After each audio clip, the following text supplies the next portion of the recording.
नमस्ते साथीहरू। आज म तपाईहरूलाई देखाउने छु फेसबुक पेज ड्यासबोर्ड कसरी हटाउने भन्ने बारे। भिडियो ध्यान दिएर हेर्नुहोला।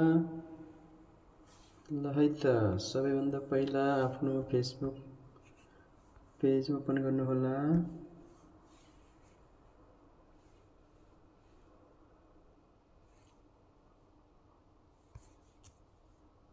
Okay, profile खोल्नुभयो।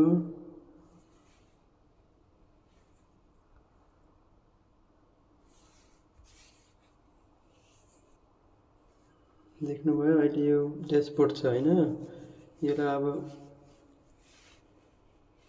अफ गर्नु पर्यो है त। त्यसपछि यो थ्री डटमा टच गर्नुहोला। अब हेर्नु त यहाँ अब प्रोफेसनल मोड भन्ने अप्सन देखिन्छ, त्यसमा क्लिक गर्नुहोस् र टर्न अफ मोड प्रोफेसनल मोडमा ट्याप गर्नुहोस्। हेर्नु त यहाँ त्यसपछि कन्टिन्यूमा क्लिक गर्नुहोला।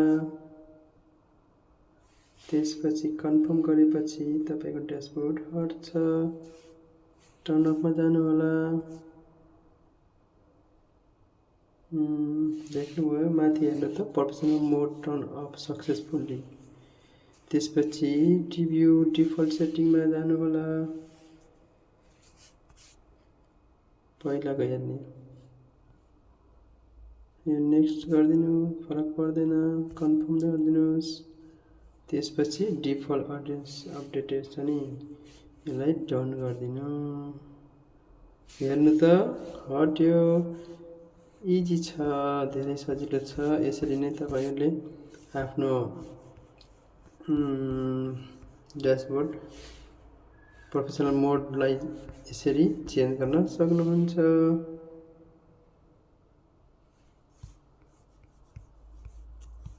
यसरी चेन्ज गर्नु होला। तपाईको प्रोफाइल चेक गर्नु एकचोटि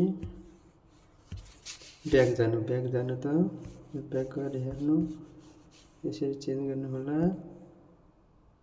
यसरी चेन्ज हुन्छ। ओके, यदि तपाईहरुलाई यो जानकारी उपयोगी लाग्यो भने सब्स्क्राइब र शेयर गर्न नभुल्नुहोला। अब बाँकी अर्को भिडियोमा नयाँ यस्तै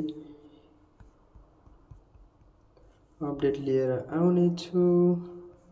मुस्कान क्रिएसनलाई माया गरिदिनु, यो मेरो युट्युब च्यानललाई। धन्यवाद।